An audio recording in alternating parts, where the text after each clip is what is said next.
Et est-ce que tu marches? Tu marches un peu? C'est l'AVC qui t'a fait ça? D'accord. Bon, voilà, vous voyez, il y a maman Zan qui est là. Elle est pointée au niveau de Glamour. On est du côté de Mbolo. Je vais mettre un numéro de téléphone. Oh, le numéro de téléphone. 066 066 54 54 24 11. C'est le numéro de maman Zan. On prie les autorités de la CNAM-GS, surtout, parce que c'est vous qui vous traitez tout ce qui est affaires sociales. Voilà un cas social qui est là, qu'il faut prendre non seulement en charge, mais en plus qu'il faut voir comment sortir cette dame non seulement de la précarité, mais la prendre en charge parce que c'est une personne handicapée. Voilà, moi je suis la présidente de l'association Zoa Action. Nous militons pour la drépanocytose et les personnes vivant avec le handicap. Voilà, je lance cet appel-là pour ma maman Zan et sa petite fille. Donc vous avez le numéro de téléphone maintenant. Ceux-là qui ont de bonne volonté, maman Zan revient ici demain. Ceux qui peuvent s'arrêter pour voir comment on peut se mettre ensemble pour un élan de solidarité. Merci à tous. Voilà, donc je viens de sortir d'un entretien avec les responsables des affaires sociales pour signaler le cas de cette maman.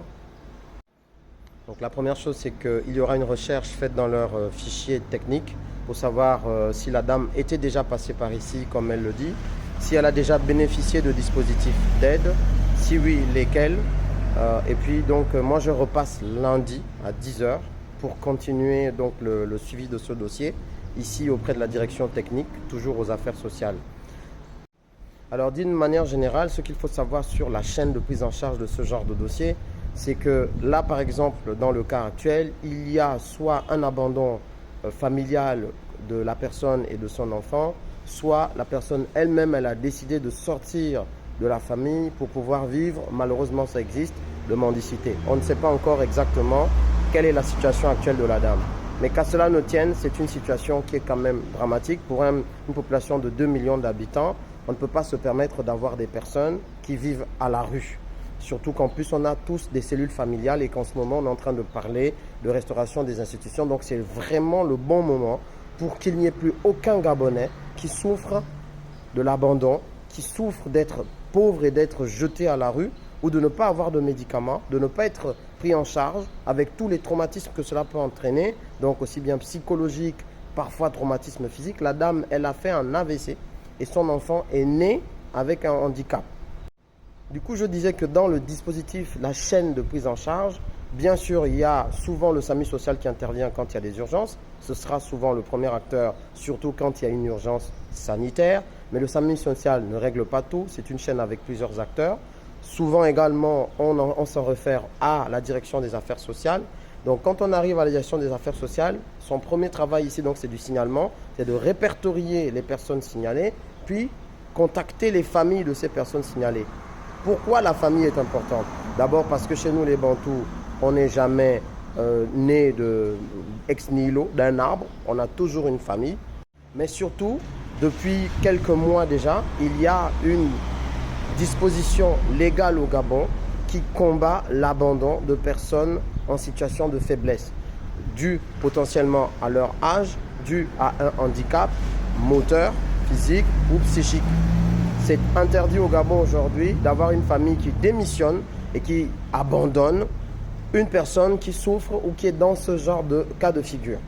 Il s'agit précisément de l'article 249 du Code pénal en vigueur qui punit de maximum 5 ans de prison et maximum 5 millions d'amende toute personne qui abandonne un parent. Ça veut dire quoi? Ça veut dire un enfant, ça veut dire père ou mère, ça veut dire conjoint, ou toute personne placée sous sa responsabilité et qui serait dans les situations que je viens d'évoquer.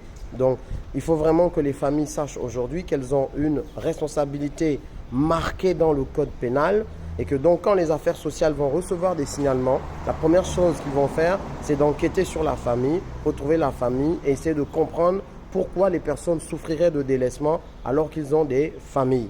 Pour ne pas tomber sous le coup de cet article, il faut d'abord commencer par prendre en charge les personnes en situation de faiblesse dans nos milieux familiaux. Mais si on n'y arrive pas, il faut faire des signalements pour être accompagné par les dispositifs sociaux. Alors les affaires sociales, on va dire au Gabon, on connaît que ils ont des difficultés à prendre en charge tout le monde vu les besoins.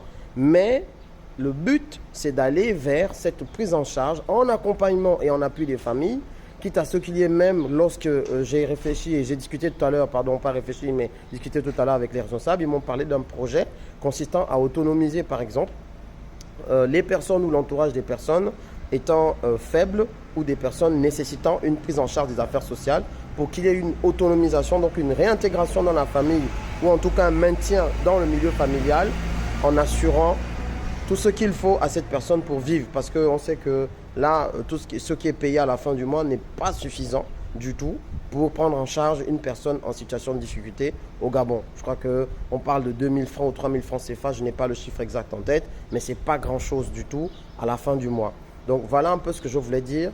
Lundi, je repars en Bolo. Je revois la situation de la dame et surtout, je viens ici aux affaires sociales à direction à 10h pour continuer le suivi de ce dossier. C'est un dossier, mais il y en a plusieurs autres comme ça. Et donc, il faut traiter la chose de manière systémique. Nous avons abordé ce point-là, notamment durant le dialogue national inclusif. Ça veut dire que les Gabonais sont préoccupés par cela et qu'on ne doit pas retrouver ou des personnes atteintes de déficience mentale ou de maladie mentale dans les rues errées des Gabonais ou des personnes atteintes de problèmes physiques ou psychiques, qu'importe, dans les rues. On ne peut pas retrouver ça au Gabon des Gabonais. Ce n'est pas possible. Voilà un peu le message. C'est l'homme qui a peur, sinon il n'y a rien. On est ensemble.